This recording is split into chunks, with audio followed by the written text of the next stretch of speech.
Hey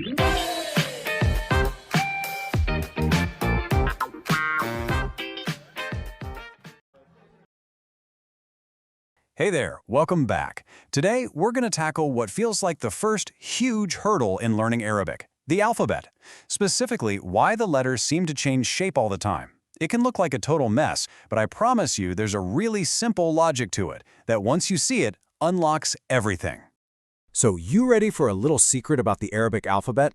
This is one of those things that once you get it, you can't unsee it, and it makes the whole process so much easier.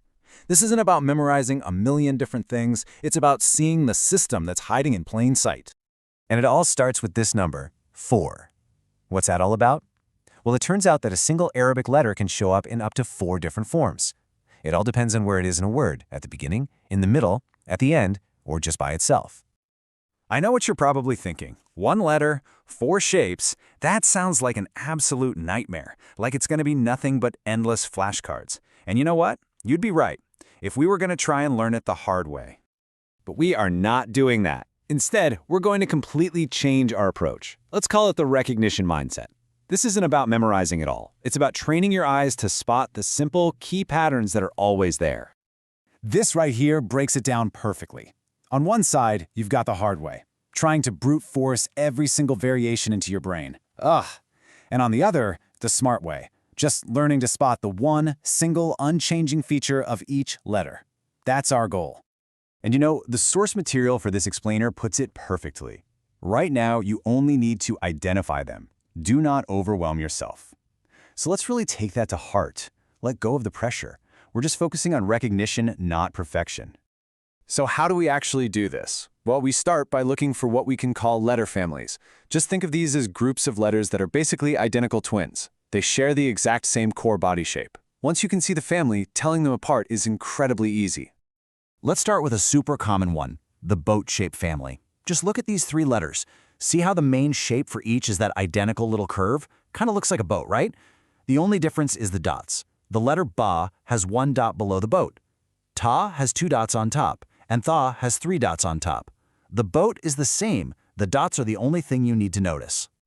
And check out how this works in actual words. In that first word, you can see the boat shape got squished a bit to connect, but look, there's that single dot below it that has to be a ba.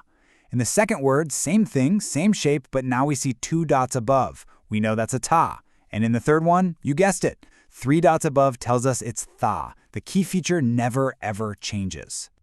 All right, let's try one more, just so you can see this pattern isn't a fluke. Meet the hook shape family. It's the exact same logic. The base shape is this kind of backward C or hook. So, how do we tell them apart? Jim has 1 dot inside the hook. Ha is the simple one, no dots at all. And ha has 1 dot right on top. See? It's the same system, just a different shape and a different pattern of dots. Okay, so you're getting the hang of spotting these features, which is awesome. There is just one final piece to this whole puzzle. It's a really simple rule that explains why, when you look at Arabic words, you sometimes see these weird gaps between letters. It's called the connector rule. This whole rule is about a small, kind of special group of letters called non-connectors, and they have one very simple job. They will always connect to the letter that comes before them, but they absolutely refuse to connect to any letter that comes after them. They just won't do it. And here's the best part. Out of the entire alphabet, there are only 6 of them. That's it. Just these 6 little guys right here. Once you can recognize them, you'll understand the structure of literally any Arabic word you ever see. So here's what happens when one of these 6 letters shows up.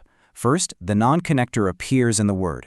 Then, because it won't link up with the next letter, it creates a physical break, a little space. And because of that space, the very next letter in the word has to start all over again in its beginning form, as if it were the first letter of a whole new word. And that's it. Seriously, those are the 2 big secrets. By learning to spot the letter families and just remembering the simple rule about those 6 non-connectors, you can go from looking at a confusing string of shapes to actually seeing and identifying whole words. So, if you remember just one thing from this whole explainer, let it be this little mantra. See the feature, not just the form. Don't get distracted by how what letter gets stretched or squished to fit. Always look for its unique, unchanging identifier, which most of the time is just the dots. You've really just unlocked a massive piece of the puzzle. The system behind Arabic script isn't a mystery anymore. So, the only question left is, Now that you can see these patterns everywhere, what words are you going to discover first?